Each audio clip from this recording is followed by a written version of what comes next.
ఏపీడిఎస్సిలో గతంలో వచ్చిన మరొక ప్రశ్నను ఇప్పుడు మనం చర్చిస్తున్నాం. క్రింది వాణిలో విద్యార్థి కేంద్రీకృత బోధనా పద్ధతి కాని దాన్ని గుర్తించండి అని చెప్పి అడగడం జరిగింది. విద్యార్థి కేంద్రీకృత పద్ధతి కాని దాన్ని గుర్తించండి అంటే అర్థం ఏంటి? ఉపాధ్యాయ కేంద్రీకృత బోధనా పద్ధతిని గుర్తించమని చెప్పి. అంటే ఇచ్చిన ఆప్షన్స్లో 3 విద్యార్థి కేంద్రీకృత పద్ధతులు ఉంటాయి, 1 ఉపాధ్యాయ కేంద్రీకృత పద్ధతి ఉంటుంది. దాన్ని మనం గుర్తించాలా. సాధారణంగా మనం ఒక్కసారి జనరల్గా చూసుకున్నట్టయితే ఏదైనా సరే ఒక బోధనా పద్ధతులలో కేవలం కొన్ని మాత్రమే, లిమిటెడ్గా మాత్రమే మనకు ఉపాధ్యాయ కేంద్రీకృత పద్ధతులు ఉంటాయి. ఆ కొన్ని మనం నేర్చుకున్నట్లయితే మనం ఈజీగా ఎలిమినేట్ చేసి ఆన్సర్ అనేది చేయవచ్చు. ఉదాహరణకి ఇప్పుడు మనం చూద్దాం.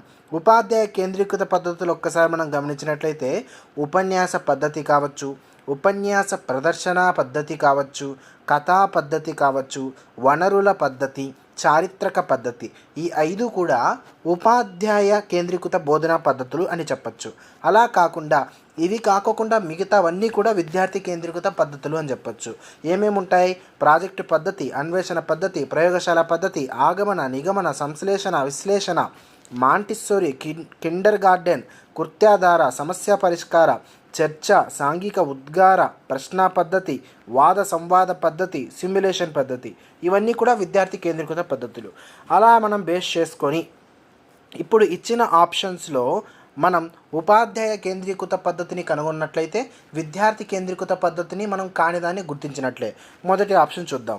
చర్చా పద్ధతి అనేది ఒక విద్యార్థి కేంద్రీకృత పద్ధతి, ఉపన్యాస పద్ధతి అనేది ఉపాధ్యాయ కేంద్రీకృత పద్ధతి. కాబట్టి ఇదే ఆన్సర్ మనం టిక్ చేయాలి.